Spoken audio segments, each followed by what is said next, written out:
بسم اللہ الرحمن الرحیم ایاک نعبد و ایاک نستعین۔ ہمارے قائد عمران خان صاحب کی کال پر مینار پاکستان کل کے پرامن احتجاج کے حوالے سے یہ اہم پیغام ہے۔ عزیز اہل وطن، ہماری حقیقی آزادی کی تحریک اپنے فیصلہ کن مرحلے میں داخل ہو چکی ہے۔ میرے آپ کے کپتان نے کل جیل سے ہمیں پیغام بھجوایا ہے کہ وہ اپنی قوم کی حقیقی آزادی کی منزل پر کسی قسم کا کوئی سمجھوتا نہیں کریں گے۔ ہمارا کپتان ظالموں کے ظلم کے آگے جھکنے یا ان سے خوف زدہ ہونے کی بجائے ان کی آنکھوں میں آنکھیں ڈال کر کلمہ حق بلند کر رہا ہے اور چاہتا ہے کہ ہم بھی اپنے حق کے لیے کھڑے ہوں اور اپنی آزادی کے لیے کسی قسم کی قربانی سے بالکل گریز نہ کریں۔ آج سارا دن آپ نے دیکھا کہ ہمیں اپنی وحشتوں، مکروہ سازشوں، 9 مئی جیسے فالس فلیگ آپریشنز، پکڑ دھکڑ، چھاپوں، جھوٹے مقدموں اور لاٹھی اور گولی سے ڈرانے والے خود کنٹینرز کی اوٹ میں پناہ لینے پر مجبور ہیں۔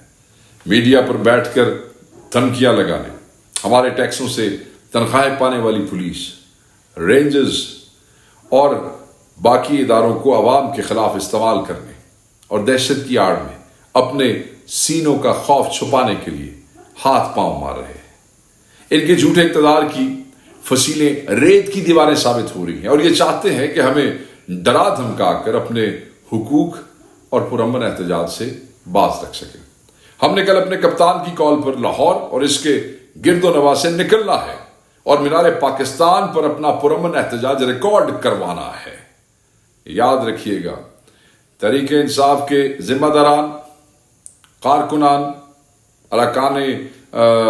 اراکین پارلیمان، ٹکٹ ہولڈرز، آپ سب تنظیمی ہدایات کی روشنی میں کل کے احتجاج کی تیاریاں مکمل کریں اور اپنے اپنے علاقوں سے عوام کو موبلائز کریں اور سرکاری افواہ سازوں اور نقاب پوش شر انگیزوں پر کڑی نگاہ رکھیں۔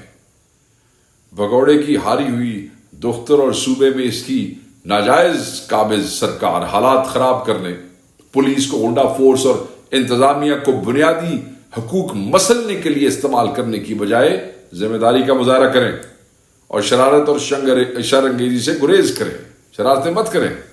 کسی بھی قسم کی شر انگیزی کی براہ راست ذمہ داری بھگوڑے کے انتخاب ہاری ہوئی دختر، آئی جی پنجاب اور ہوم سیکرٹری سمیت سرکاری حکام پر عائد ہوگی اور انہیں اس کا حساب دینا ہوگا۔ کل اہل لاہور اور اہل پنجاب ثابت کریں گے کہ آئین اور قانون کی حکمرانی، جمہوریت کی بحالی اور حقیقی آزادی کی تحریک میں اپنے کپتان کے ساتھ کھڑے ہیں اور مینڈیٹ چوروں اور ان کے سرپرستوں سے دائمی نجات چاہتے ہیں۔ اللہ ہم سب کا حامی و ناصر ہو۔ عمران خان زندہ باد، پاکستان پائندہ باد۔